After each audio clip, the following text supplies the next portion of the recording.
Alright, this is a correction to your 4.2 video.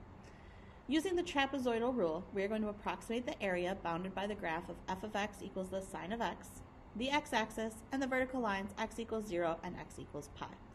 We're going to do this when n equals 4 and n equals 8. So with 4 trapezoids and then again with 8 trapezoids. So let's start off with 4 trapezoids. To get our area, remember that this is just an approximation, so we'll use squiggly equals.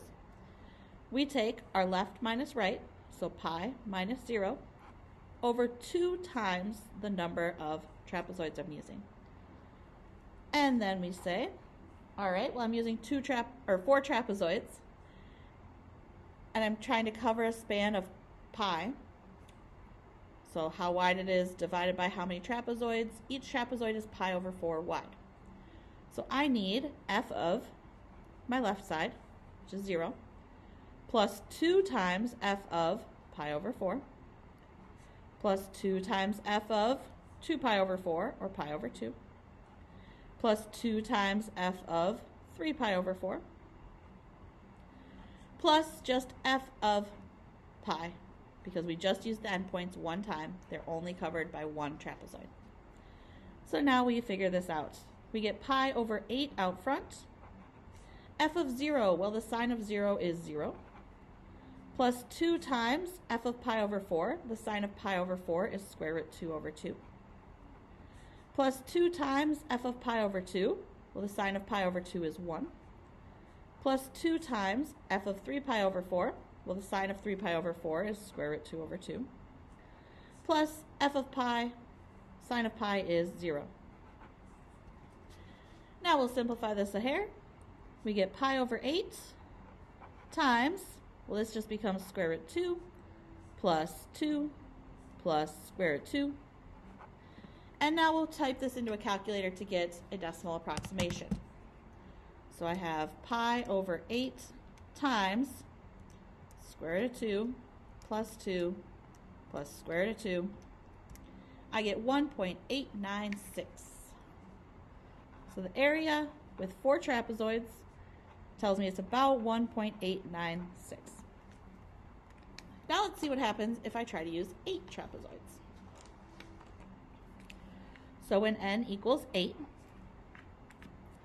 my area is approximately pi minus 0 over 2 times my number of trapezoids, which is 8. Now we're still starting at the left, so we're going to start with f of 0. But this time, each trapezoid is pi over 8 wide. So we're going to have 2 times f of pi over 8, plus 2 times f of 2 pi over 8, which is pi over 4, plus 2 times f of 3 pi over 8, plus 2 times f of 4 pi over 8, which is pi over 2. And this one's long, so plus 2 times f of 5 pi over 8, plus 2 times f of 6 pi over 8, which is 3 pi over 4, plus 2 times f of 7 pi over 8, and then just f of pi. Now this problem's a little different because I can't actually tell you what the sine of pi over 8 is. So I need to just dive into my calculator. And now I need to be very, very careful. So I'm going to clear out what I had before. I need pi over 16, parentheses.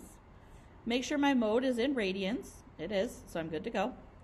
So I need the sine of 0. Now I realize I know what that is, but just to be safe, I'm just going to type everything in. Plus 2 times the sine of pi over 8, plus 2 times the sine of pi over 4, plus 2 times the sine. Make sure I can actually see all this at the same time. There we go. So I just did pi over 4, so I'm on 3 pi over 8, plus 2 times the sine of pi over 2, plus 2, times the sine of 5 pi over 8, plus 2 times the sine of 3 pi over 4, plus 2 times the sine of 7 pi over 8 plus the sine of pi, parenthesis, close all those parentheses. I got 1.974. And if I was careful, I got the right answer. And I did. 1.974. So which of these two answers is more accurate? Most likely the 1.974, because more trapezoids leads to a more accurate answer.